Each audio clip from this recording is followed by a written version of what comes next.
แล้วละแล้วละหนักเงินอ่ะ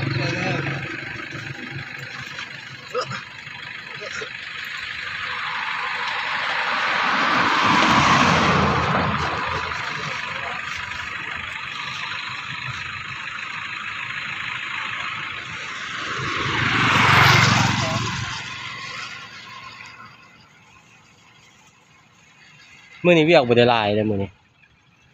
ตายมา3 แสนมาปันกัน8 แสนมาปันกันมา3 แสนคนละแสน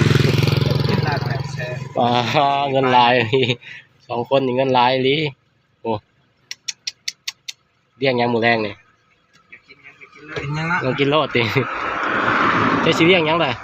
75ชิ้นดาดชินดาดมักอยู่ชินดาดคักอยู่75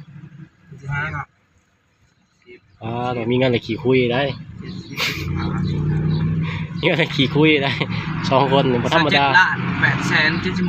75,000ได้เบิ่งตับปึ้มนะจ่ายเท่าไหร่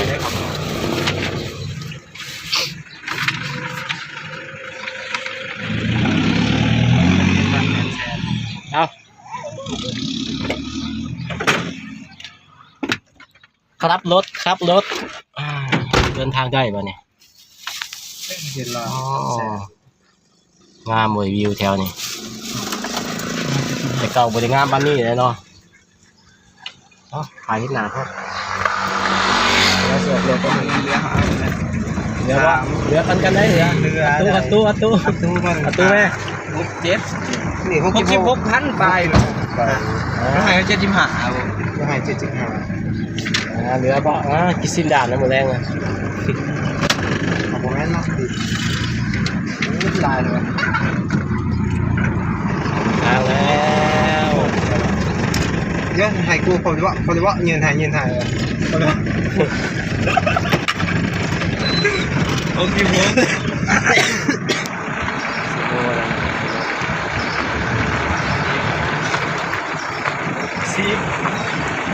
โอ้เรือบ่เรือ14ผมโอ้อยากขนมเลยนี่16เลยเนาะอยากขนมเลยนี่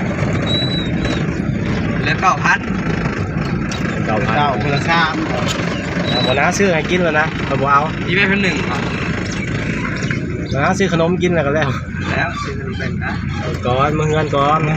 เบาก่อน66แล้วก็ว่าอยู่ป้ายมัน66แล้วให้กูครบแล้วกูมาฝากพรนับป้ายพรเรียมในนิ่งๆไปเลยรอคนแรก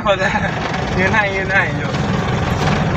ฝากมาติ้งว่าทำเงินไปแล้วเลยนะล่ะโอ้งามเลยวิวแถวนี้นี่เซเว่นก็มีเซเว่นประเทศลาวนะ66เขาว่าอยู่เนาะเบียร์262,000ไงเนาะจบก่อนนะอันใหม่